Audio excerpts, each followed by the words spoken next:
was on your The camera young man footage. swallowed hard, but made Normally no spoke. sound.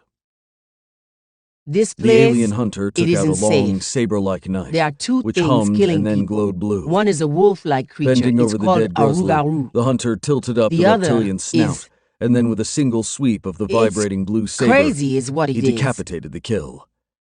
The energized We already blade crossed paths cauterized with the the stump of the rougarou, grizzly's thick and I neck, saw the invisible and the head man rolled on the away, end clip. almost 3 feet So wide. you have a werewolf Jarrett and an could only invisible guess killer? how heavy it was. Yet the alien Romilly shook hunter her lifted head. the trophy with A one hand. rougarou isn't a werewolf. Hearing his Werewolves involuntary are made-up gasp, urban the hunter legends. slowly turned, Legend still holding the says grizzly's it's more head. like an For a long intelligent moment, giant he looked wolf. at the young man with unreadable and the eyes invisible behind the metal man. mask.